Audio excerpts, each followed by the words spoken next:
Hello everybody, welcome back to Gotta Get Running. I'm Phil Hargis. I hope you guys are having a great summer. It's been awesome weather-wise. We've been doing lots of mileage, getting ready for our fall marathons. A lot of other things are going on around the country here, and we have a very special guest.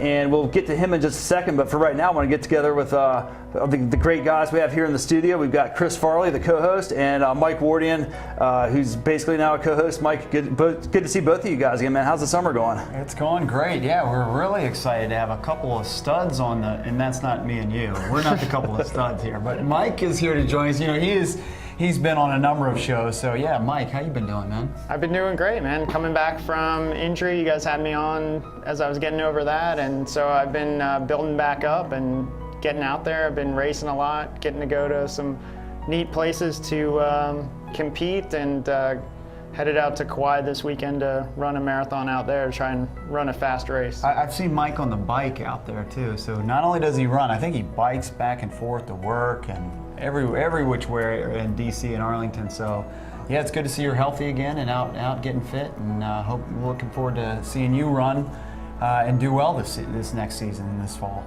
Well, if I remember correctly, a couple of years ago, the first time we had Mike on the show was when he had just finished running the Badwater Ultra Marathon in Death Valley, and that was obviously a crazy race, 135 miles, and that was the first show you were on here, and you had a pacer there for that race. And why don't you go ahead and use that as a segue to go and introduce our special guest we have here today, Mike? Yeah, we're lucky enough to have a guy that was able to come out and crew for me in Badwater in 2011, I think it was.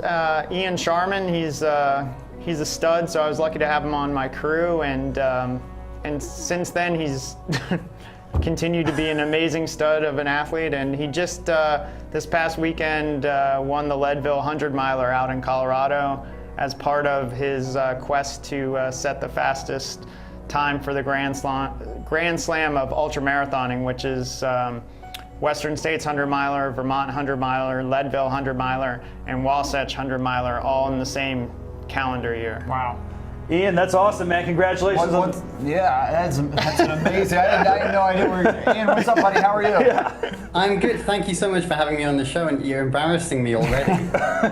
We like to do a lot of that here on the show. You're lucky you're not here at the studio with us, otherwise you'd be in real big trouble. Mike was my idol before hearing that resume of things of ultra racing there. That's amazing, man. Well, yeah, the first time I met Ian was actually he passed me at the end of the Comrades Marathon, so I thought I was pretty hot stuff, yeah. And then this dude just rolls me the last couple kilometers, and so I was like, wow, I got to meet that guy, and I was lucky enough to get a chance to talk to Ian, and we've stayed in touch, and so I've got to see him grow as an athlete and keep me honest too. So Ian's on Skype with us here, so you can see him on our screen. Ian, where are you located right now? I'm on the West Coast, so I'm in near San Francisco in Walnut Creek. Okay, where do you usually train? I train all around here. I mean, there's lots of hills and trails around here. So my favorite is Mount Diablo, which is about 25 minutes away. It's about a 4,000-foot climb, so that gives me a good amount of up and downhill that really helps with the trail races. So we talked to a lot of marathoners and shorter distance runners, like shorter distances like 10 milers, half marathons, that's all relative, but give us some perspective. What kind of mileage do you run? You've told us some of the terrain there, but what kind of mileage and what's a week look like for you? It won't impress you that much, to be honest. I'm not a big mileage guy. Mike does a lot more than I do. Yeah. I find that if I do more than about 100 miles a week, for 2 or 3 weeks, I get really tired. So there's no quality left in it anymore. So I would say, the build up to the Grand Slam, I was probably averaging about 80 miles a week. Typically one long run in there, some back-to-back long runs, and a few races of like 50K, a few road marathons as well. So 2 weeks before Western States, I actually saw Mike at the San Francisco Marathon. So I like to mix things up with the road and the trail, because the road helps with that speed element of things. I agree completely. I mean, Ian and I are completely on the same page with that, and yeah, I saw him at the San Francisco Marathon, and I was coming back, and he was still going out, and he looked like he could do that all day, and that's what he did at Western States and again at Leadville and Vermont. So yeah, Leadville was pretty impressive. I was just reading your blog. What's the blog? What is your blog? What's your blog address? It's Sharman Ian, so SHARMAN Ian at leadville.com. Highly recommend, Yeah. and we're going to put that up on the screen. I highly recommend people checking that out. I like this race report. It starts off reading, Leadville went well. Yeah. Now, I actually started writing that about 10 hours after I'd finished, because I'd just been tossing and turning through the night, couldn't sleep, the body wouldn't shut down, and I was still kind of excited. So I just thought, it's the morning now, I'll get up and I'll write something down while it's fresh in my mind. Yeah, and obviously it did go well. He wins Leadville. Give us a summary of the race. I read your summary here online, but give us a summary for our TV viewers. Sure. Well, there were a few fast guys lined up there. There was the 2011 winner, Ryan Sands from South Africa, Scott Jurek, one of the legends of ultra running. He'd come back. He hadn't raced really for a couple of years. And myself and Nick Clark, who's another guy doing the Grand Slam, and we've been battling it out at each race so far. And also an Olympian, so a guy called Mike Aish from New Zealand. What was he an Olympian in? What 5,000 and 10,000. Wow, I thought it was a marathon. Wow. Wow. No, I think he also qualified for the marathon, Okay. but didn't get to do that. But no, so really fast guys. And we all started off, it was fairly gentle early on with quite a big pack, because Leadville's the biggest 100-miler in the US, about 900 people at the starting line. And so, big horde of people flying down the trails. Gradually started spreading out. Mike took the lead. Around halfway, I think he had something like an 18-minute lead. And halfway is kind of a big part of the race, because you've got the biggest climb where you go up and over Hope Pass. So you do about a 3,000-foot climb one direction, go straight down, and then come back up about 2,500 feet, even steeper. And so, sorry if you hear any noises, that's my dogs that will refuse to be quiet, I'm sure.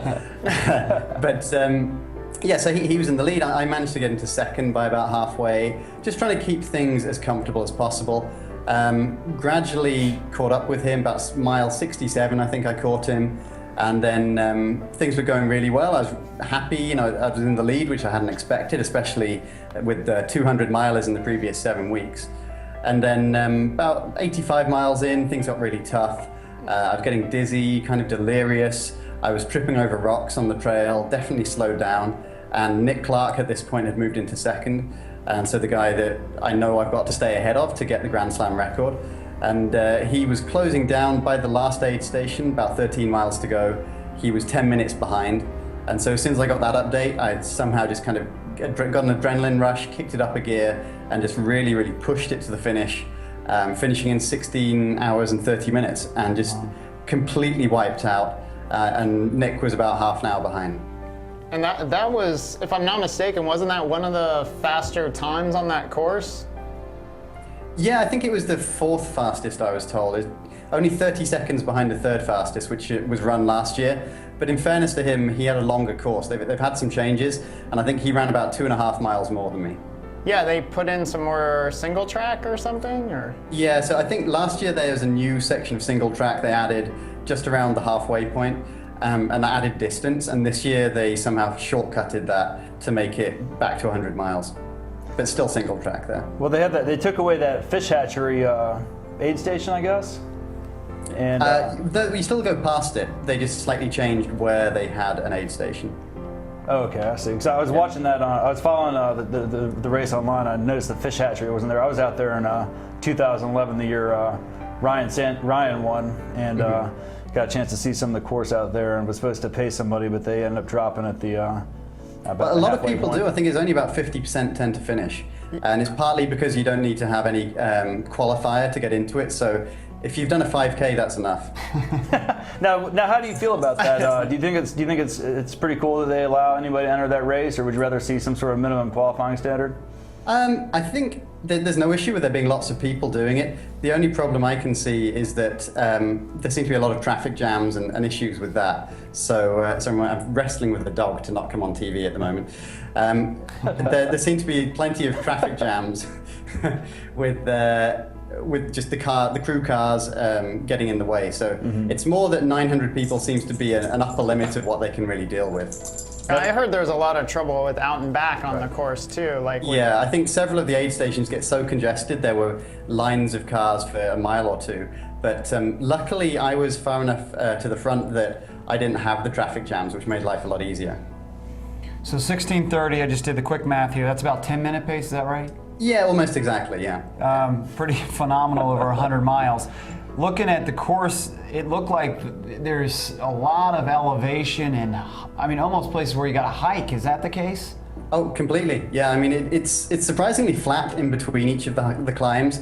So you basically have 3 climbs in each direction, and they're more gentle going out and then steeper coming back.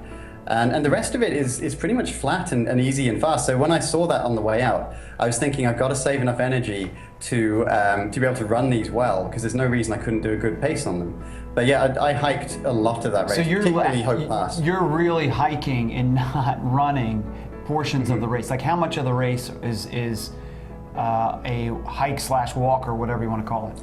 I would say I did maybe 15 miles of hiking out of the 100. Wow. So you've got to have a good, strong power hike, I think, in that kind of race.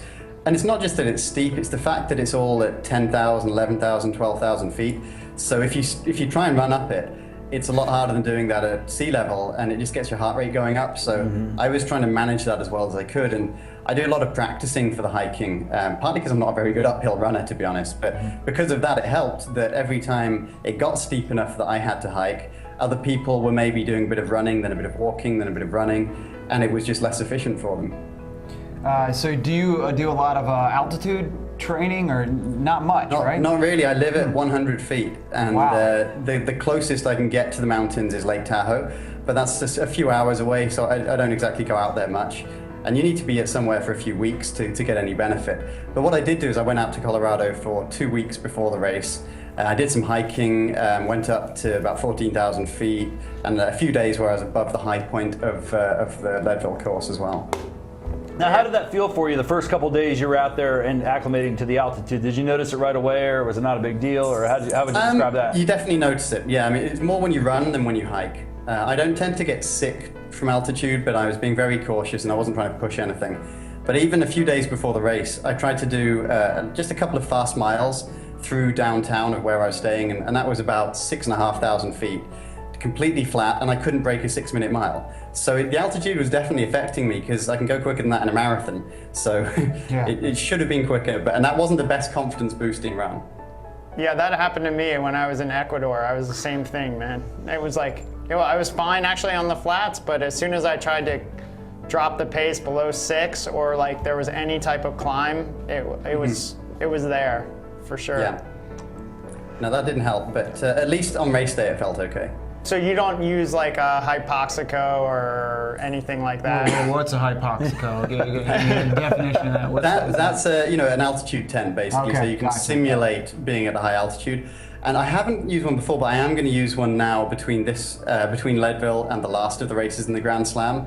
So it's on order and should arrive in a few days. And it's more just to keep up my altitude training, because I've just had 17 days high up, and I don't want to lose that going into the final race, because the last one's in the Wasatch Front Mountains in Utah, and a lot of the race is around 9,000 or 10,000 feet. So it definitely helps to be acclimated to that. Yeah, I tried to hit that sweet spot where you get there like the day before, and that didn't work. Yeah, that's why I'm a little concerned, because the guy I'm racing, Nick Clark, he lives in Colorado, he lives at altitude, so he's got that the whole time. Yeah, exactly. So that's just one less thing that there's no reason to give him an advantage if you can take it away. That's what I'm thinking, yeah, but I've not tried the tents before, so it'll be a kind of an experiment for me. But I'm willing to try anything. It's at this point in the Grand Slam, I've had 3 races go well. I just need one more, and then I can rest. Yeah. Let me know how it goes with your wife with that. Well, luckily there are 2 beds, so I think I'll have a different bed for that. Explain to me the Grand Slam again, fellows, because again, I'm not much of an ultra runner, but that sounds pretty cool. It's Basically, amazing. I think about yeah. 1986 was the first year they did it, Okay. and at that time there were only 400 or 500 milers in the country, and someone thought it'd be a good idea to do all of them. So originally the 4 were Old Dominion, Western States, Leadville, and Wasatch Front, but over time, due to some issues with Old Dominion, Vermont came in instead, and so they're basically the oldest 100 milers around in the US, and it just became a thing to try and do them. And then people got more interested in trying to break the combined time for all of them. So at the moment, the record for the 4 is just under 75 hours, and that was set by Neil Gorman in 2010. And that's considered a pretty good record. You've got to have 4 solid races to do that. But I just thought it sounded like a good challenge. I've done Western States a few times now, so I wanted to do something different for the summer, but I still wanted to do Western States because it's so difficult to get into and it's such a prestigious race. So this seemed like the perfect way to give me a new experience and a new challenge. I mean, at the beginning, and even now, I have no certainty I'm going to finish it. I still have the hardest race left. And my legs have done 300 milers, so it's still a big challenge just to get to the end of the last one. So you did 16:30. I just did another quick math here. 66 hours would be 4 times 16:30. Well, see, the last race though has about 10,000 feet more climb. Okay, all right. I was excited. We're going to crush the record here. Well, I think what did you say? You're up 4 hours on the record or something? I'm about 4 hours 46, I think, under the splits from the record. So I've got a good margin at the moment.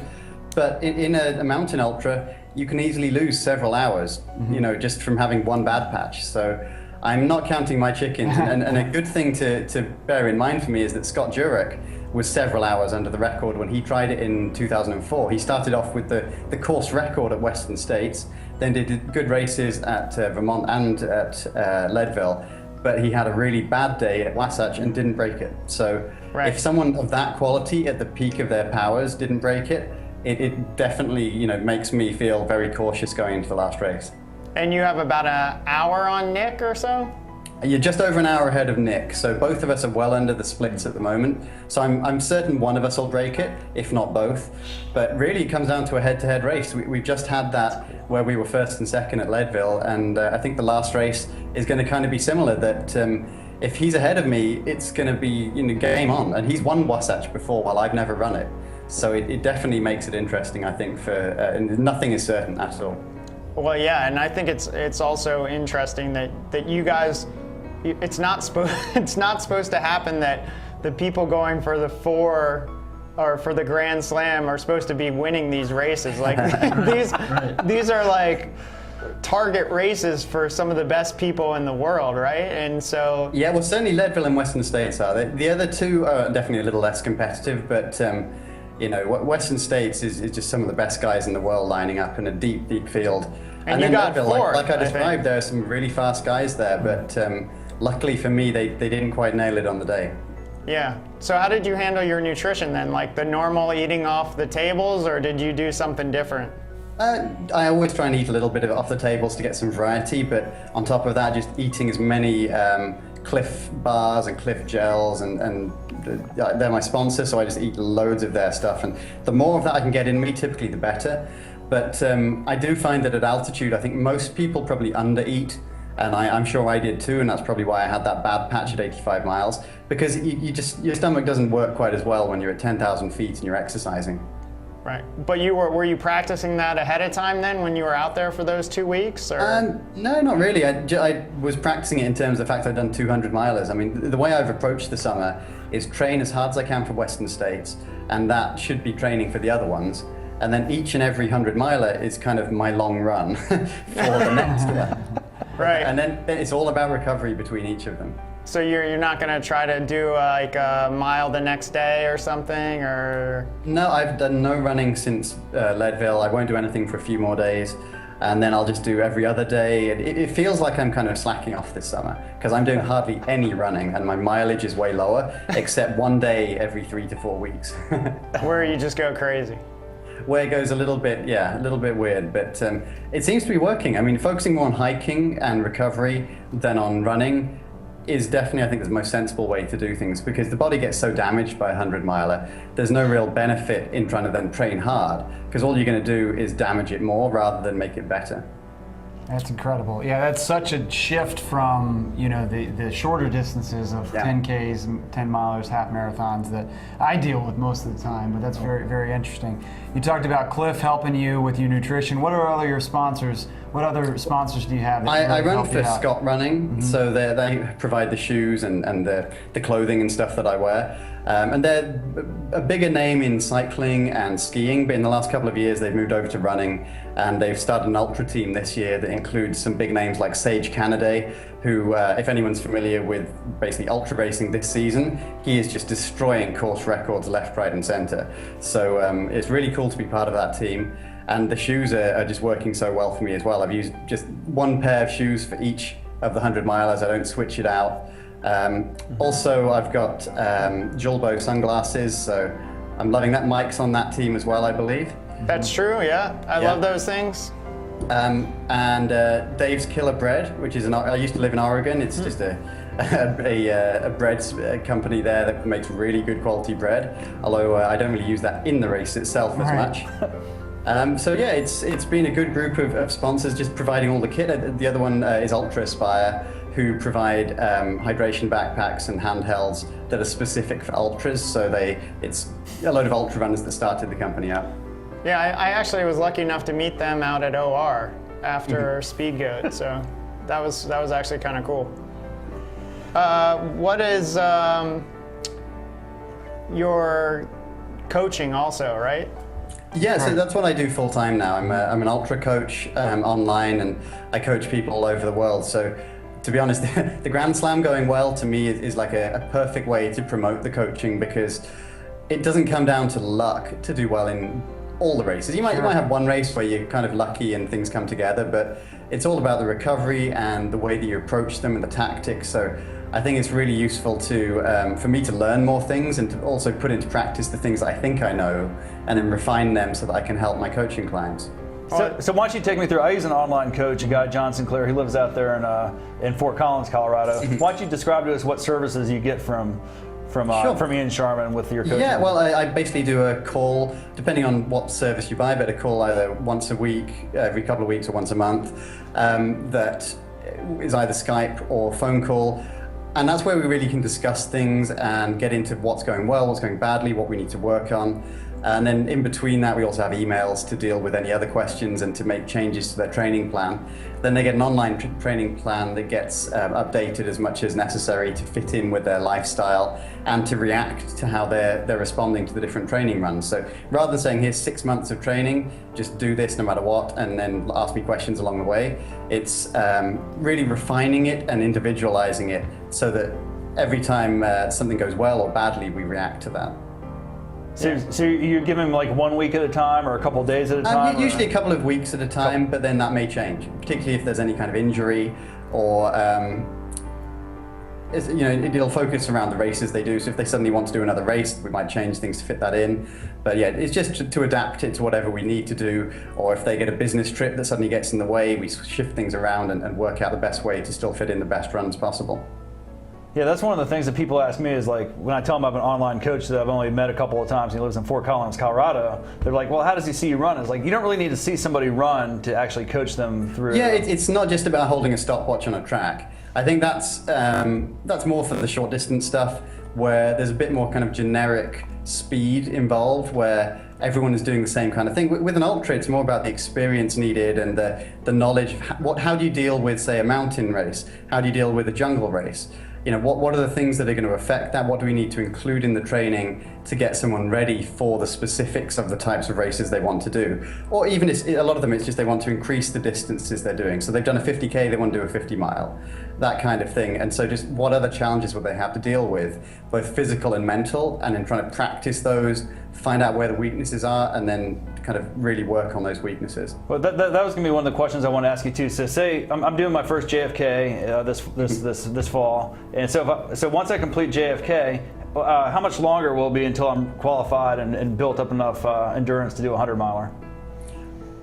How long is a piece of string, I would say. I mean, it completely depends on what your attitude is, because ultra running is about challenging yourself.